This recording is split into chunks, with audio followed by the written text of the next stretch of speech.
उत्तर प्रदेश में गंगा बेसिन में बलिया के सागरपाली में तेल का भंडार मिला है। तेल और प्राकृतिक गैस आयोग यानी कि ओएनजीसी ने शेरे बलिया के नाम से मशहूर स्वतंत्रता सेनानी चित्तू पांडे के परिवार की 12 बीघा जमीन 3 साल के लिए अधिग्रहित की है। पांडे के परिवार का कहना है कि उन्होंने देशहित में अपनी जमीन ओएनजीसी को दे दी। ओएनजीसी ने इस इलाके में खुदाई भी शुरू कर दी है। बलिया के इस इलाके में तेल और गैस मिलने की संभावना से इलाके के लोग काफी खुश हैं। उनमें अब विकास की आस जगी है। चित्तू पांडे के प्रपौत्र विनय पांडे ने बताया कि उनके परिवार की करीब 12 बीघा जमीन का अधिग्रहण 3 साल के लिए ओएनजीसी ने किया है। ओएनजीसी इसके लिए 1,25,000 रुपए प्रति एकड़ का दर तय किया है। उन्होंने बताया कि उनके परिवार ने देशहित को देखते हुए जमीन ओएनजीसी को किराए पर दी है, क्योंकि अगर यहाँ तेल या प्राकृतिक गैस का भंडार मिलता है तो वो देश के हित में होगा। इससे देश का विकास होगा। उन्होंने कहा कि ओएनजीसी जितना किराया दे रही है उससे अधिक की पैदावार उस जमीन पर होती है, लेकिन हमारे परिवार ने देशहित में जमीन को ओएनजीसी को देने का फैसला किया। ओएनजीसी की टीम हमारे यहाँ आई थी 6 महीने पहले। 6 महीने पहले उन लोगों का ये प्रस्ताव रहा कि आपके क्षेत्र में कच्चे तेल का अकूत भंडार है, जिसके लिए मुझे जमीन की तलाश है और जमीन और कहीं नहीं मिल रहा है, और मिल भी रहा है तो आपके एरिया में ही काफी मात्रा में तेल की संभावना बन रही है। तो उन लोगों का प्रस्ताव रहा कि हमको जमीन लीज पे चाहिए, और हमारे परिवार के लोगों की सहमति बन गई कि दे दिया जाए। तो उसको हम लोग 3 साल के लिए रजिस्टर्ड मैंने डीड के तौर पर मैंने एग्रीमेंट किया है। कितनी जमीन किया है और क्या रिश्ता किया? देखिए, ऑन पेपर 8 पॉइंट कुछ एकड़ की रूप में है, ऐसे 12 बीघा के लमसम में है। जी। रेट कैसे हुआ इसका?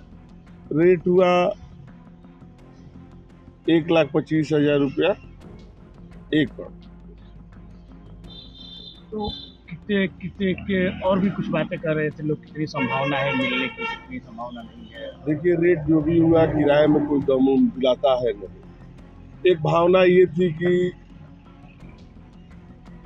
यदि हमारी जमीन है, भूमि है, उसमें प्राकृतिक गैस मिल जाता है या कच्चे तेल मिल जाता है, तो इससे हमारा ही नहीं पूरे देश का विकास होगा।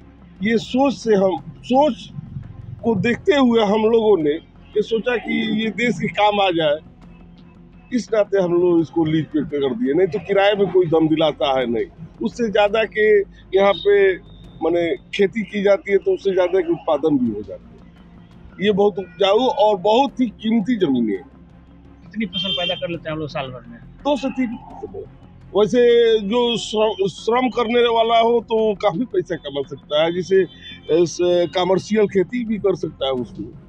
लेकिन हम लोग के पास ज्यादा जमीनें माने कुछ ज्यादा ही है, हम लोग खेती कर नहीं पाते हैं, तो वही 2 फसलें चलाते हैं। बलिया में गंगा बेसिन क्षेत्र के सागरपाली में कच्चे तेल और प्राकृतिक गैस का भंडार मिलने की संभावना है। इसके बाद ओएनजीसी ने वहां खुदाई शुरू कर दी है। ओएनजीसी ने सागरपाली क्षेत्र के बैना ग्राम सभा में स्वतंत्रता संग्राम सेनानी चित्तू पांडे के परिजनों की 12 बीघा जमीन का अधिग्रहण किया है।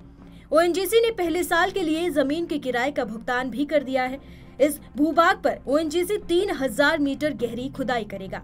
पांडे ने बताया कि करीब 6 महीने पहले ओएनजीसी ने उसके परिवार से संपर्क किया था। ओएनजीसी ने उन्हें बताया था कि इस क्षेत्र में कच्चे तेल और प्राकृतिक गैस का भंडार मिलने की संभावना है, जिसकी खुदाई के लिए जमीन चाहिए। ओएनजीसी ने उस जमीन का 3 साल के लिए अधिग्रहण किया है। कच्चा तेल और प्राकृतिक गैस मिलने की संभावना के बाद ग्रामीण भी काफी खुश नजर आ रहे हैं। जिस जगह पर खुदाई हो रही है, वहां के ग्राम प्रधान महेश यादव का कहना है कि इस क्षेत्र का करीब 8 किलोमीटर का एरिया गंगा नदी का क्षेत्र है। इस क्षेत्र में तेल मिलने की संभावना के बाद लोग इस बात के लिए काफी खुश हैं कि अगर तेल निकल गया तो क्षेत्र के विकास के साथ साथ बलिया का भी विकास होगा।